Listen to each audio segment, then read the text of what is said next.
All right, so this is the first app that we're learning in chapter 3. So let's look at the UI on the right. So we have distribution 1, distribution 2, and then a couple of ways to change the plot, right? So distribution 1, we have three parameters. How many observations or how many data points you want to select, and what is the mean, and what is the standard deviation. And the same thing for distribution 2, right? So based on those inputs, we have two outputs. One is the plot here, right?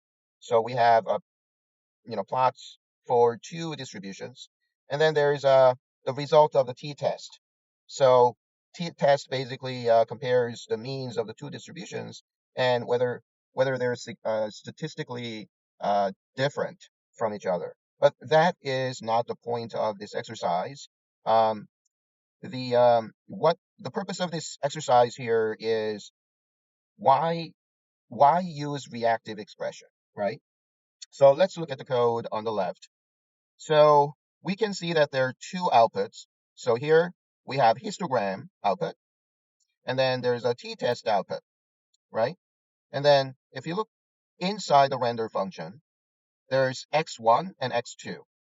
So x1 is the result of, or x1 is a sample. The randomly select this sample based on three inputs, right? So n1 will be how many data points, and then uh, normal distribution of this mean and this standard deviation. So we're selecting random distribution of this many data points with the mean, with this mean and this standard deviation. Okay, and then x2 is the same thing, but from this second input parameters, right? And then so when the user enters their inputs here or change the values from the default values, right? And then x1 and x2 updates.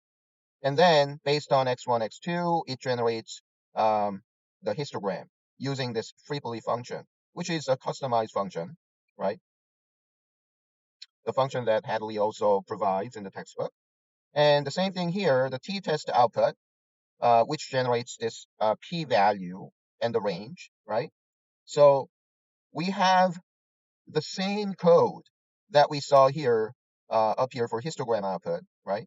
The relationship between inputs and x1, the relationship between inputs and x2. So here we have duplicated code x1 and x2, x1 and x2, right? So this is a point that we learned earlier, that the code gets longer, right?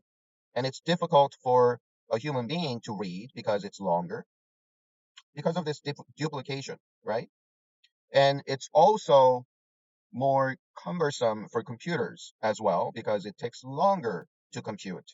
Because when the user changes, say, N1 here, X1 updates twice, here for histogram um, and here for t-test. Okay, so that is the point. All right, so let's create this app in our studio. So let me go to desktop, open our folder. So we don't have chapter 3 folder yet. So we can create that. So let's double click our project file here. All right. So let's create another folder here. So O3, chapter 3. Hit enter, and then let's refresh. So to reorder the folders here, and click to open chapter 3. And here, go to File tab, New File, and then Shiny Web App. And let's create code along 3, and then click Browse button, and then inside chapter 3 folder,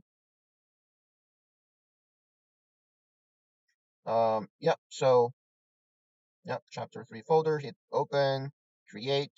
Now we have a code along 3 folder, right? So when you open it, there should be app.r file, which you see here. So I'm gonna select all and delete, and I'm gonna bring up the boilerplate code for Shiny app, and then hit enter. Hold on.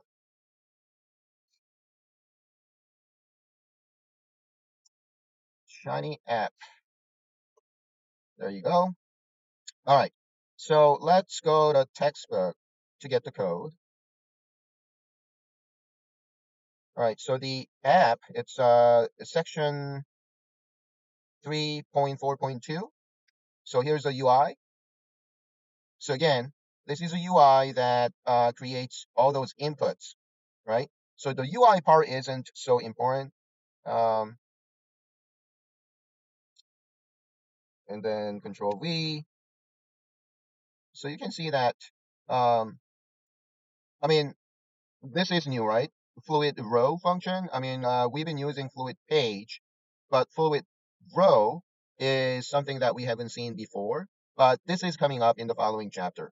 Okay, we're gonna learn more about layouts. Okay, and within a row we have column, right? And you can see that column, column, column. Each one is given 4, right? So one row supposed to have 12 columns, right? 12. So these numbers here, 4, 4, 4, supposed to add up to 12. And we have another row for outputs. Now this time, this row for outputs is divided into 2 columns. One is 9, um, and the other column is given 3.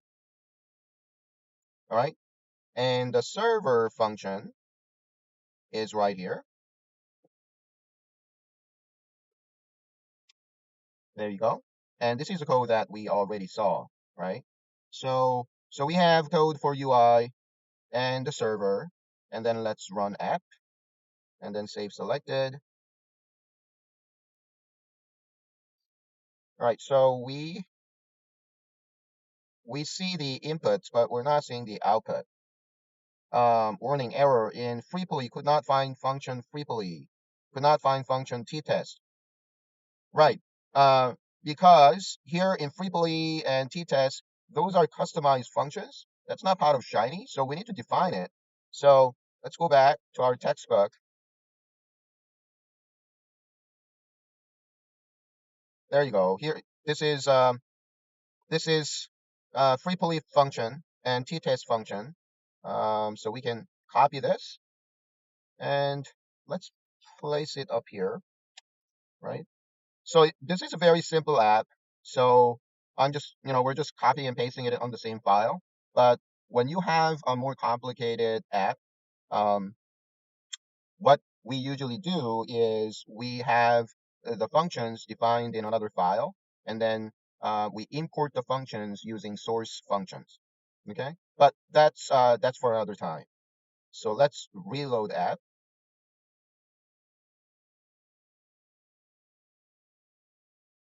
Okay, do we? There you go. So now we see the output, right? So we can change this, and then we can change the mean of distribution 1. So you can see that we have, so we can change the range as well. There you go, right? So interactive outputs, interactive app. It's just that this code here does not use reactive expressions, and therefore it's not efficient. All right. So in the following video, um, let's see how we can use reactive expressions to make the code more concise for human beings and also make it more efficient computation wise. See you in the next video.